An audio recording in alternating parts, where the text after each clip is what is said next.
এই দিনটা ছিল আমার লাইফের অনেকটা খারাপ লাগার দিন। কিন্তু সব খারাপ লাগাকে দূরে সরিয়ে একটু সেজে নিয়েছিলাম, কারণ অনেকটা পথ আমাকে জার্নি করতে হবে। তারপর শাশুড়ি মার সঙ্গে একটু কথা বলে প্রণাম করে নিলাম। আর শ্বশুরমশাই বাইরে ছিলেন, সেই কারণে পরে প্রণাম করেছি।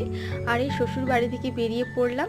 তারপর আমরা অটোতে উঠেছিলাম, অটো থেকে নেমে তারপর বাস স্ট্যান্ডের পথে রওনা দিলাম। আর সেদিন এতটাই গরম ছিল যে শুধুই ঘেমে যাচ্ছিলাম। কিন্তু সেদিন এসি বাস পাওয়া যায়নি, কারণ দুপুরের টাইমে কোনো এসি বাস থাকে না যেটা একদম ডিরেক্টলি বাজকুলে এসে থামবে গড়িয়া থেকে।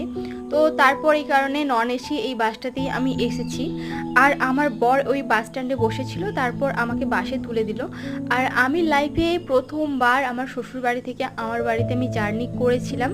আর এমনিতেই একা যেতে আমার খুব বোরিং লাগে, বাট সিচুয়েশনে পড়লে সবাইকে সব কিছু করতে হয়, আর এর কারণটা আমি পরে জানাবো।